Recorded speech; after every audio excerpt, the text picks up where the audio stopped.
Acts 2:46-47. Every day they continued to meet together in the temple courts. They broke bread in their homes and ate together with glad and sincere hearts, praising God and enjoying the favor of all the people. And the Lord added to their number daily those who were being saved. All right. Good morning, Boulder Valley family. We are glad you guys are here. We got a lot of people out of town. It's a little smaller group, so I'm going to try to come down here if that's all right. Plus, our topic is community, so this makes me feel like I'm connecting with you just by standing here. So, we got a lot of people out of town for the spring break and things like that. We have other people visiting, like mentioned earlier, so we're glad you guys are here visiting with us, and hope your time will be a blessing to you guys. I'm trying to think how I want to get started this morning. We are in the middle of, we're finishing up kind of a series called Getting Ready, Being Set, Eager to Grow. It's kind of our vision statement, or I guess our purpose statement for the Boulder Church. And I'm really excited about the fact that really the acronym GROW, the word GROW is an acronym, and we're going to come back throughout this year and spend a lot of time talking about each of these things. We may do a short sermon series on GO. We may do a short sermon series on walking together. We may do a class on offering our lives up, but this is really just kind of a teaser the past several weeks. So we've been going through the acronym of GROW, which is, our purpose statement is this. The purpose of the Boulder Valley Church of Christ is to go into our community seeking relationships through service, offering up ourselves to Christ as we walk through life together. I'm a very visual person, so it helps me to have pictures. So the purpose of I'm trying to do it without looking here, the purpose of the Boulder Valley Church of Christ is to go into our community seeking relationships as we serve our neighborhood. We want to be offering up our lives to Christ as we walk together through life. We spent the past 3 Sundays talking about the GRO, and this morning we'll be talking about walking together or having community, fellowship with each other. So let's try it together one time. You guys can sort of kind of cheat. You can actually see the first letter if you look behind me, okay? So let's try it together. The purpose of the Boulder Valley Church of Christ is to... Very good. Now, that had lots of enthusiasm. Keep that enthusiasm all the way to the W. You guys tend to wane off, all right? So go into our community seeking through service as we up ourselves to Christ. Now, stakes are already dropping off, so I'm letting you prepare. Cheat with your neighbor if you need to for this last one, all right? Offering up ourselves to Christ as we, very good, through life together. We've talked about how a church needs to have upreach, where we focus on God. A church needs to have outreach, where we focus on the people who aren't here this morning. And we also need to have inreach, where we take care of each other and we love one another. So this morning we'll be talking about the inreach, loving and being in community with each other. This is really bad. I apologize. I'm trying to start to keep a list of what stories I've told you and I haven't told you. I've been here 14 months, and I'm already getting confused on what stories I've told you and haven't told you. So this, I don't think I've told you the story. If I have, you need to hear it again. It's that good. All right. I remember vividly when I was probably 18, 19 years old. I was going to college at Lubbock Christian University in Lubbock, Texas. I went to Lubbock Christian because it's out in the desert. And if you want to grow spiritually, you have to suffer by being in the desert. So I spent not just 4 years. I was super religious. I spent 5 years in Lubbock. That's how spiritual I was, or bad at keeping my credits in line. And there was some stuff going on in my life that really, really made me angry towards God. Life wasn't working out the way I felt like life should work out. How many of you guys can relate with that? Go ahead. We'll wait. Put your hands back up. You guys said okay. If you haven't had that experience yet, it's coming, all right? And it kind of got to a point that, man, maybe I kind of had a little bit of a Job moment, I guess. But I remember I drove out in the middle of the night, probably about midnight or so. I drove out on this old dirt road in Lubbock, Texas, and I went out into the middle of this field. That's all of Lubbock, Texas. It's just a big field. Man, I remember yelling and screaming at my God, how angry I was, how bitter I was. And I remember I came back to my cruddy little college rental house with 3 other guys, and the house was just filthy. We had 1 trash can. We emptied a semester kind of thing. It was just, I think I forgot to pay the heat that month probably, and I just remember coming into this house, and there's nothing welcoming about this house. There's nothing comfortable about this cruddy house. And I remember just I didn't want to go to my bedroom where I shared a room with a roommate. I just laid down on the couch and I just pulled blankets up over me, and I just remember going, I don't know if I'm interested in this God thing anymore. I think maybe I'm wrong, or maybe I shouldn't be a Christian. And trying to fall asleep. I don't know if you've been there. If you have, I'm glad you're here.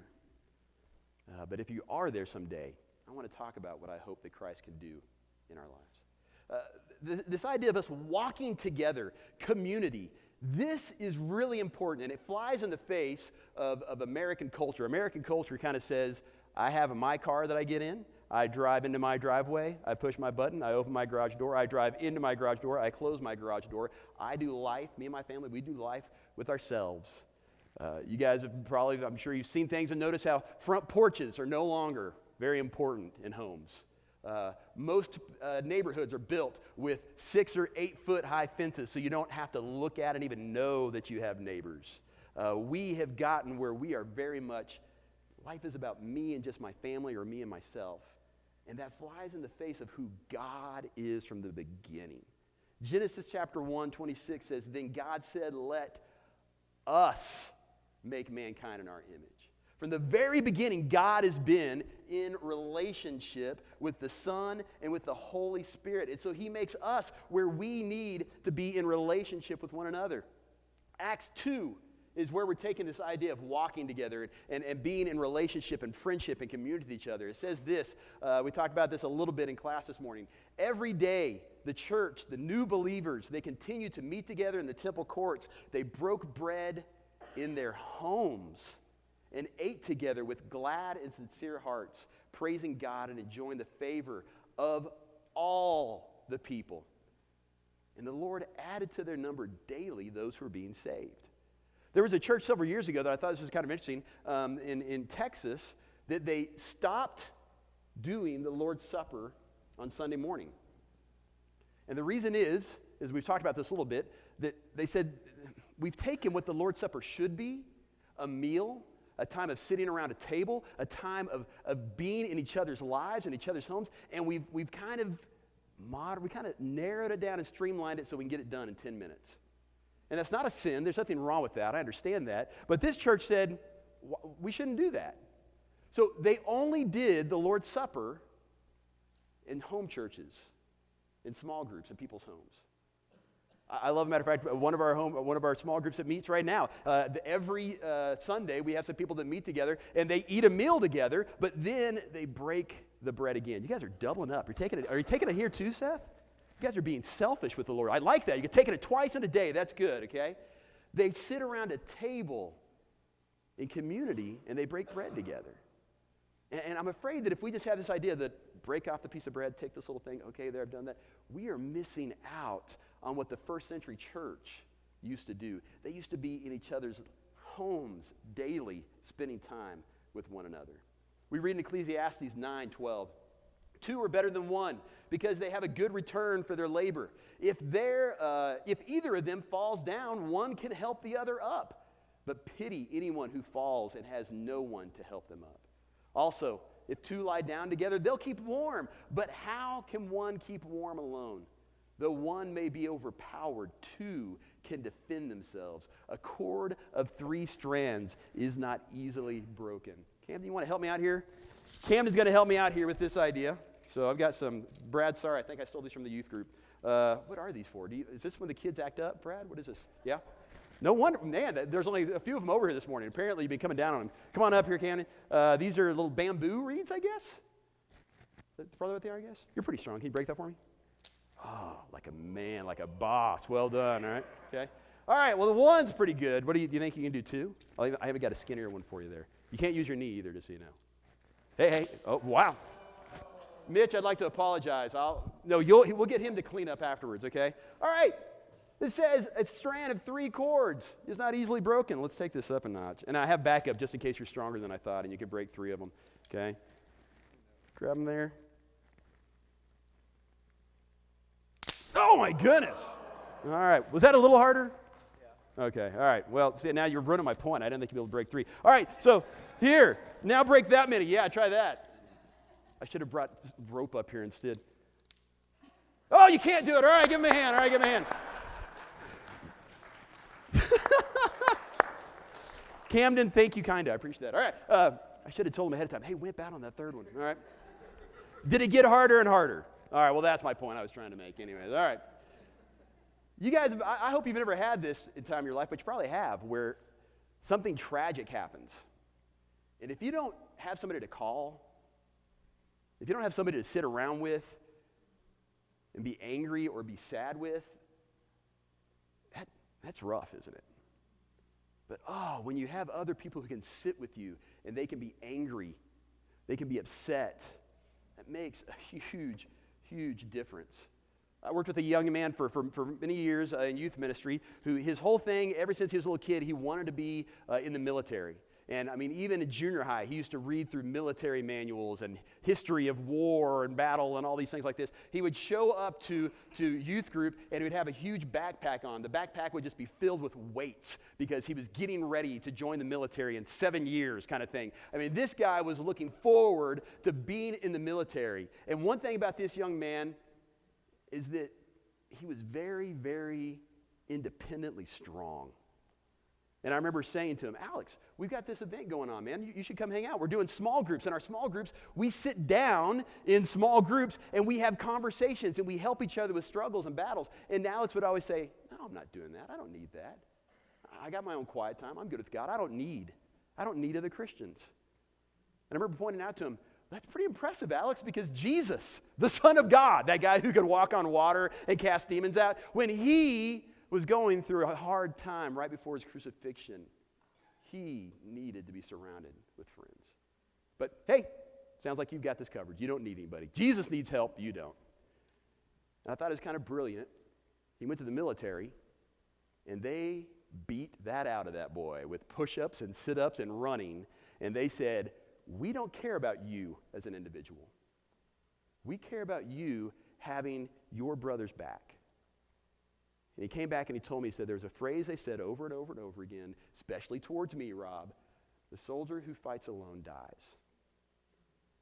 Even the most basic military strategies in all our history says, don't try to fight by yourself. You won't make it. We are better off when we're together. We need to be around each other to give advice and encouragement to each other. I'm sure if we had time, I'd have you raise your hands and share. You could point people out in this room and say, man, I remember when I was going through this, and brother so-and-so or sister so-and-so, they gave me advice that got me through those hard times. Think about that. We see it throughout Scripture where Moses had just started leading the people of God out of Egypt through the desert, and all day long, he was running meetings trying to work people's fights out and quarrels out. And his father-in-law came to him and said, you have to stop doing it that way. You're going to wear yourself out. And his father-in-law gave him great advice. We see the story of Esther, this young teenage girl. You guys kind of know that kind of story, I bet, okay? This young teenage girl who she was a Jew, but this evil king didn't know that, and he married Esther. And this evil king had a plot to kill thousands of other Jewish people. And Esther didn't know what to do. She was terrified, and she went to Mordecai. And Mordecai gave her good advice and encouragement and said, perhaps for this very reason, for a time like this, you've come to this power. And she saved the lives of thousands of Jews. Story lots of us grew up hearing when we were little kids, Shadrach, Meshach, and one bad amigo, okay? These 3 teenage boys, no older than you guys, stood up against the most powerful king. It's probably a little easier to stand up when Shadrach stood up and he saw 2 others standing with him. We have more courage when we surround ourselves with friends and family. Amen? We need to be in a community to give each other advice and encouragement. And sometimes that advice and encouragement comes through tenderness and through love and through conversations and meals together. But sometimes that needs to be, well, maybe we need more forward advice or encouragement. Maybe here's a better picture of what I'm talking about. Every now and then we need a kick in the rear from the people who love us. Okay. So time out for a second. Todd just asked me this question last weekend. He said, so you did youth ministry for 20 years, Rob, and now you're preaching. What's the biggest difference? And I honestly, I've been thinking about this. Tammy has talked to me about this. I think the biggest difference between how I did youth ministry and I'm preaching now is I don't show you as many stupid videos. I really think that's the biggest difference.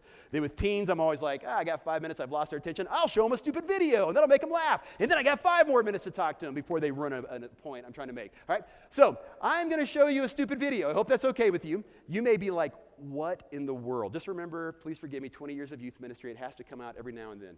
This does have a point. This is from a movie called Talladega Nights. And in this movie, a race car driver by the name of Ricky Bobby has had a wreck. And Ricky Bobby believes that he can't walk anymore. The doctors say, no, it's just all in his mind. So I know this is ridiculous, thank you, but let's watch. There is a point, I promise, but let's watch this silly clip, shall we? Everyone's real friendly. I mean, it doesn't hurt being Ricky Bobby. I'm not gonna lie to you. So how's the physical therapy going? Oh, I gave that up. Yeah, I gave that up after maybe the first day. Within the first hour, I gave that up. I'm through lying to myself, you know. It's time to be mature about this and just face facts. I bought myself a $100,000 handicap accessible van with the captain's chairs and the DVD plasma screens in the back for the You kids. all paid up on that? Oh yeah, that's all paid in full. It's parked out there. Hold on, man. We gotta tell him. No, I don't care what the doctor said. We gotta tell him now. Ricky, the doctor told us that we should let you work it out in your own sweet time, but Ricky, you can walk. What'd you just say? He's telling you the truth, man. It's all in your head. You sick. I mean, you walk in that door on your 2 legs all fat and cocky and looking at me in my chair, and you tell me it's all in my head? I hope that both of you have sons, handsome, beautiful, articulate sons who are talented and star athletes, and they have their legs taken away. I mean, I pray you know that pain and that hurt. Don't you put that evil on me, Ricky Bobby! Don't you put that on us! You are not paralyzed! I am so paralyzed. No! Rough on him now. No, he needs to know. Okay. He's always crying. Tough love it is. Tough love. Wake up, idiot. You want to know what I am? You want to see what my life is? Don't do it. You want to see what's going on here? Don't you stick that knife in your leg.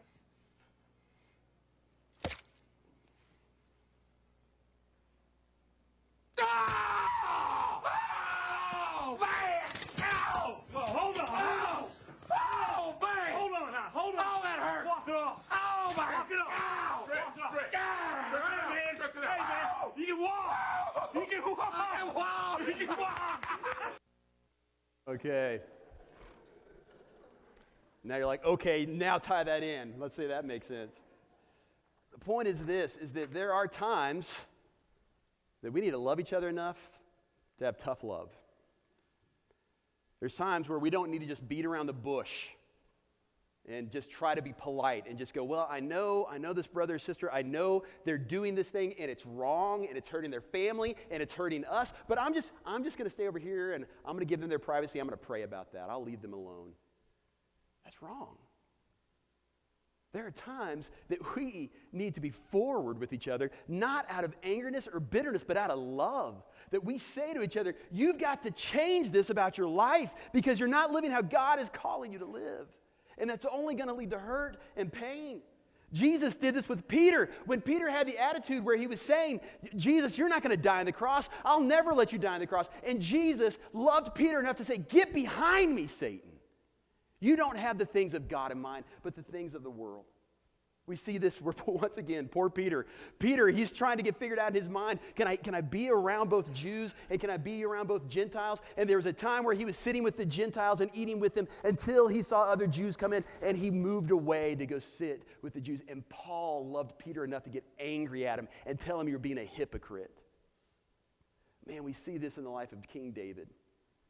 David has had an affair. He has murdered a man. He is living a lie. He is keeping his sin secret.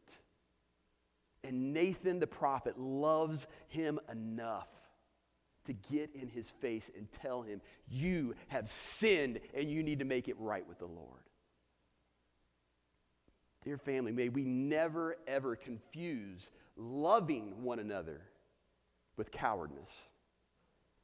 Too many times we just have the attitude, well, man, I hope they figure that out. No, we need to love each other enough to be in each other's face sometimes and challenge each other. I love how Proverbs 27:6 says, wounds from a friend can be trusted, but an enemy multiplies kisses. Wounds from a friend can be trusted. If a friend says something to you that is challenging and hurtful, you can trust those words to wrestle with them.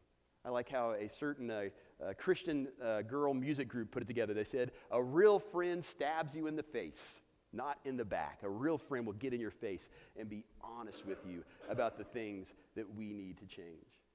Walking together teaches us to be patient with one another. I don't think I've told you this. When I was in New Mexico and I first started youth ministry, I got to lead worship a lot at this little church. And I wanted to always sing the newer songs and the upbeat songs and the songs where I was trying to get the youth group to clap and that kind of stuff. And there was one little old sister who used to sit in the audience. And every time I would get up to lead singing and I would start to lead singing, she would do this. And she would sit there with her hands over her ears the entire time I would sing, and she'd put her hands down, would make announcements, I would walk back on the stage, and she'd do that again. I remember I was telling our teens how, man, whenever somebody gets baptized, angels are celebrating. God's throwing a party in heaven. And so, man, we need to celebrate when somebody gets baptized. And I remember somebody got baptized and came out of the water, and the youth group started clapping. And, man, Sister what was her name? Bernice leaned up and started flipping kids on the ears. You guys, stop that. Quit that clapping in church. Quit being excited that somebody just gave life to Jesus. And she came up after me, and she was angry that I had told the kids we should celebrate. And you know what? Me and Sister Bernice, we didn't like each other. And you know what? We were around each other for 5 years. And God finally put in my heart, hey, Rob, why don't you go hug Miss Bernice? Why don't you ask her about her day? Why don't you ask her about what you can be praying for her? Why don't you actually every now and then stop by her house and just say hi? And me and Miss Bernice, we didn't agree on a lot of things. But I remember as I left little Lovington, New Mexico, her hugging me and saying, we're going to miss you. And who knows, I might even miss your singing. Reality, even in a room this size, there's some of you guys, you think, that person, they really get on my nerves. Good. We shouldn't go to church at a place where we get to pick out who we hang out with like we're looking through a catalog for a new computer or a new desk. Oh, I like this, I don't like that, I like this. No, God has put us all in here together. And if there's somebody here that kind of rubs you the wrong way, you know what my encouragement to you is? Hug them. Love them anyways. That's what God has called us to do, what kind of family he's called us to be. James 3:18. You can develop, I love this is out of the Message, you can develop a healthy, robust community that lives right with God and enjoys its results only if you do the hard work of getting along with each other, treating each other with dignity and honor. For some of us, chances are actually, I can start pointing, because where we're sitting, there's a pretty good vibe that's the people we enjoy being around. And that's okay, there's nothing wrong with that. But we need to also be people who are willing to put in the hard work. I'm getting along with people that we don't always agree with. Amen? A couple more here. We need to walk together because we need to rescue others in danger.